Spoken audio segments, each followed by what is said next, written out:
Hey guys, my name is Ryan and welcome to HitScan. We've had two fairly big patches recently, and today I wanted to talk about how they are already changing up the meta as we know it. Whilst meta isn't always hugely important, especially in a normal competitive game that we play, I still think it's important to know how the hero that you play compares to other options that you could choose, especially with some of the pretty hefty nerfs that are on both of these patches that we saw recently. If your favourite hero isn't mentioned at all in this video, it means that you could just carry on as normal. If you play a lot of Torbjorn or Tracer as an example, we don't mention either in this video, you can continue playing them. It doesn't mean that they're bad or good, it just means that they're the same as they were before. No real need to go over that again. Especially with a lot of these changes being directed at particular heroes like Sigma, Baptiste, May, just to name a few. Also, this isn't just a Ryan talks about his hot takes video. Everything here is backed up by what pro players, coaches, analysts, and top tier streamers have said about the current meta and what Overwatch League teams have been playing. We'll go over tanks first as they're the most exciting changes, I suppose, and also where we're seeing the most change in regards to professional meta in inverted commas. Regardless of which way you look at it, D.Va is on the up.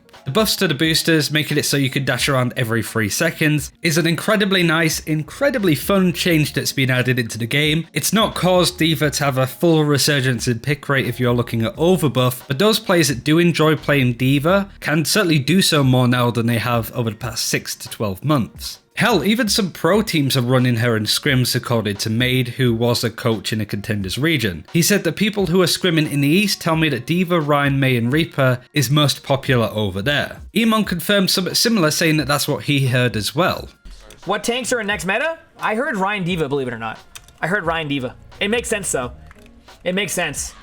So if you enjoy playing D.Va, or want to play more D.Va but have been too scared to recently because Orisa Sigma is so strong, now is the time. You have been unleashed onto the world again, and whilst you're not as strong as you used to be because of the effective range of defense matrix, your hero is very strong and a lot more fun in very different ways. But seeing as we just went over that Made tweet, I did want to highlight something else that they said. Widow main, Rhino, Orisa, Lucio, Bap is really common in contenders plus scrims. The hero that's in both of these lineups is Reinhardt. And now Reinhardt's a bit of a weird hero to look at when it comes to meta. Whilst Orisa's been really strong, Reinhardt has always been an incredibly popular pick in competitive games. Very similar to Anna, right? Anna's not always the most meta pick when it comes to the Overwatch League and what the pros play, but she's still very popular in competitive, and you can still play her in competitive like normal. It's very much the case of Reinhardt, but now he's very much looking to be the top tier pick at the moment. So if you enjoy playing Reinhardt and don't want to play Orisa, now's a pretty good time to be able to just play Reinhardt at the moment. You can pair him up with a D.Va, as Made went over, but also with an Orisa, and Orisa's change is a bit weird. She's been nerfed quite drastically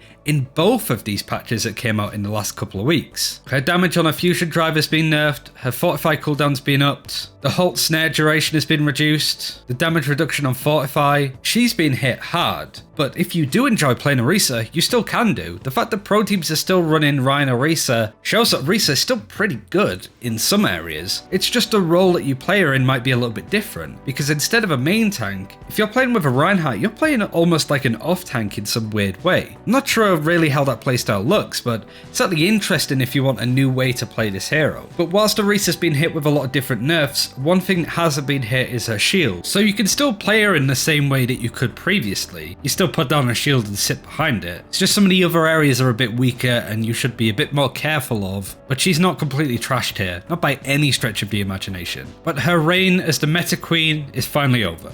The last tank that I really want to go over is Sigma, and it's quite concerning. We just went over those Made tweets and Sigma wasn't mentioned at all. It seems that the pros have stopped playing him completely, but if you are a Sigma player, should you stop playing him? If you're wanting to be like an off-tank player and want to play what's the best role, probably, but if you are a person that enjoys playing Sigma, I don't think that much really changes.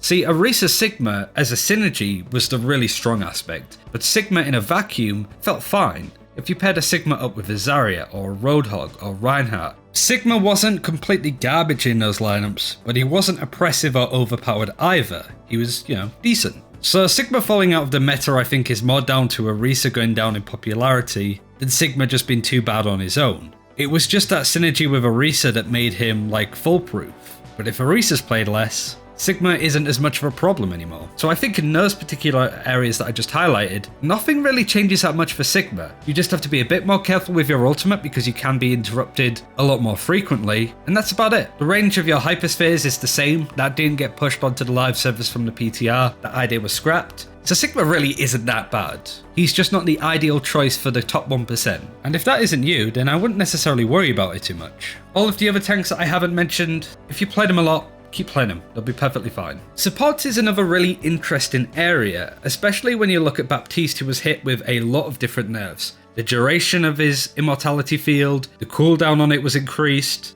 his ultimate cost was increased by 20%, and the patch yesterday upped his recovery time on his weapon to 0.45 seconds, making it so you fire a little bit slower, and you heal a lot less, with your biotic launcher secondary fire decreasing the heal explosion from 60 to 50. Both of these changes add on top of the ultimate cost increase, meaning that you don't get your ultimate half as much as you used to. So Baptiste got hit by a lot. Not to mention his pick rate ever since the first few changes came in has gone down in a very scary fashion. Does that mean that you should stop playing Baptiste for other options? Not necessarily. As somebody that plays a lot of Baptiste myself, quite poorly might I add, but I'm getting there. Baptiste is a lot weaker in various areas, but he's still pretty good. So if you do play a lot of him, you can continue to do so. When the PTR changes hit last week, I saw Kaiser, who was a main tank player in the Korea region, tweeting flex supports are back to fighting yellow heal gas at tanks, but ha ha ha ha ha. Clearly saying that the flex support role is going to be playing Moira more than Baptiste. But Dogman, who is a pro player for the Atlanta Reign, said that that's not necessarily the case. I can't say anything other than Bap is still meta and not Moira. I can say that. Because everybody's playing it anyway.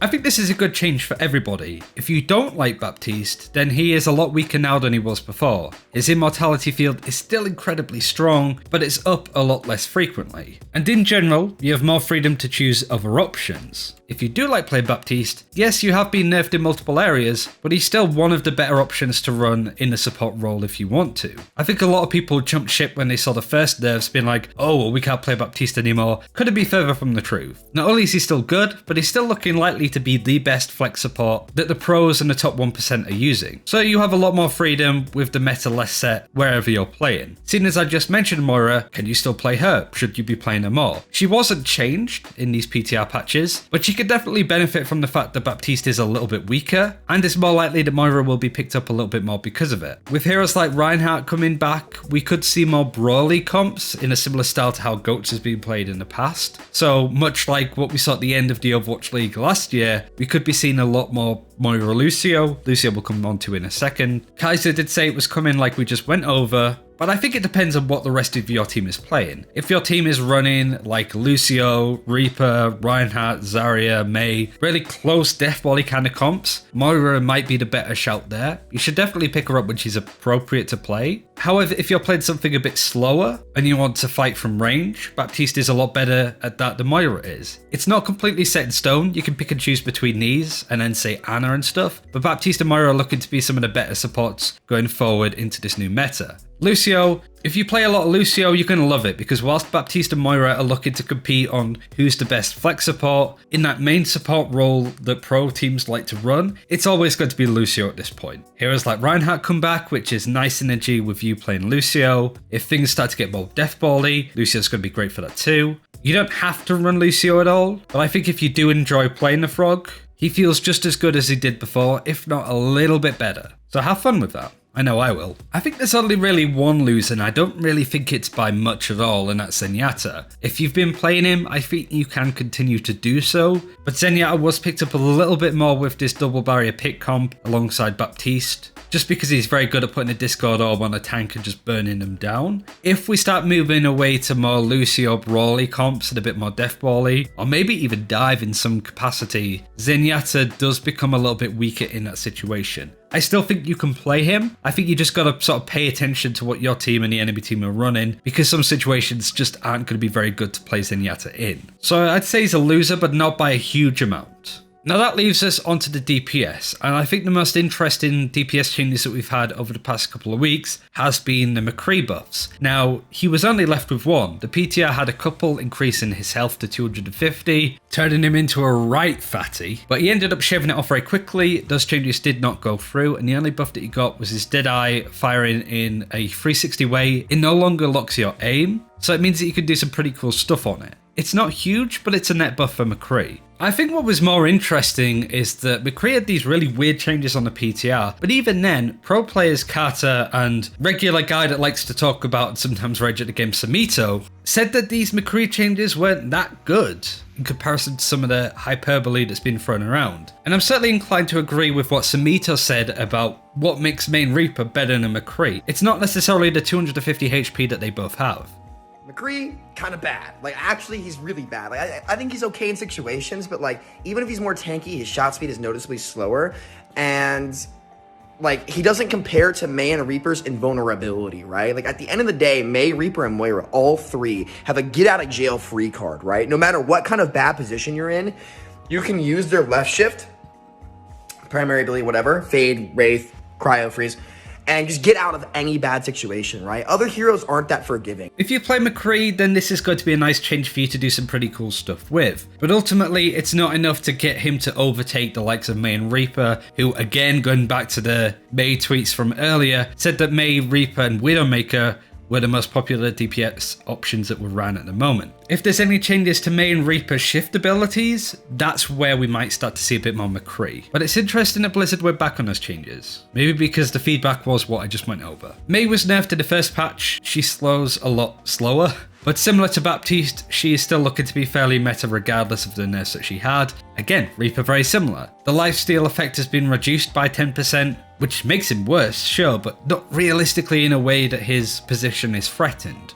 So if you do play both of these heroes, it might be a bit tougher, but you're still fine in the grand scheme of things. If you don't like playing these heroes, hard luck at the moment, but at least there's options like Fire and stuff for you to run. Another option that you can run is Widowmaker, who, like I just went over with the Maid tweets, has been used a bit by the pros, but I think that has a lot to do with the biggest loser of the DPS, which is Hanzo. He's been hit by a lot, and I think that these nerfs hit him the most out of any other hero. Usually we do see Hanzo in the pro scene being ran pretty much all of the time, but if Widowmaker's been picked over Hanzo in any team lineup, I think that is pretty telling on the state of the game that he is in. Should you stop playing Hanzo if you play him? If you play Widowmaker as well, you might want to pick her up a little bit more, but if you just like playing Hanzo, I think you'll still be okay regardless. The Storm Arrow damage reduction is pretty nasty, but it's only by 10 per shot. So it means that you're a lot worse at breaking shields, but if there are no shields to break, if they're running Roadhog Wrecking Ball as example, you should be getting away just fine. Don't forget that the projectile speed of Stormbow was hit recently too, which makes it a bit more difficult to land those shots, but does make it feel a lot more satisfying when you do nail them. But if you want to be playing the best DPS at all time, it's looking likely that Widowmaker could be back on the up. But if you play both of them, mix and match I suppose. And finally, the last lose I wanted to go over was Doomfist. The rise in uppercut recovery time was increased from 0.2 to 0.35 seconds. It's not being increased by a lot, but it feels pretty bad when you play him. I think that's the main complaint that people have had, is that he just doesn't feel as good as he was before. But his pick rate hasn't dropped, and he's not,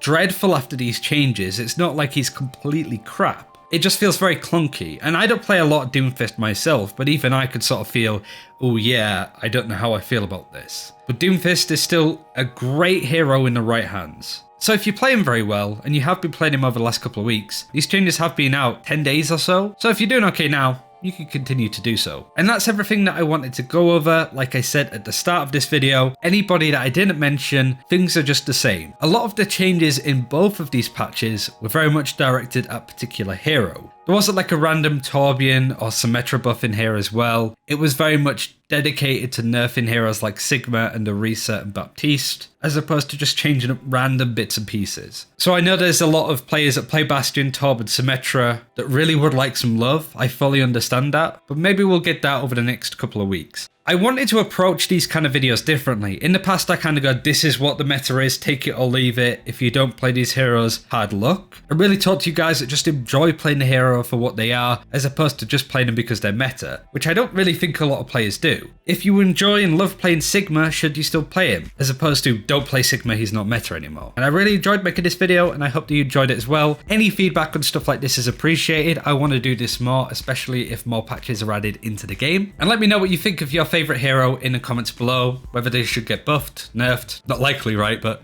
thanks for watching, take care, I'll see you soon.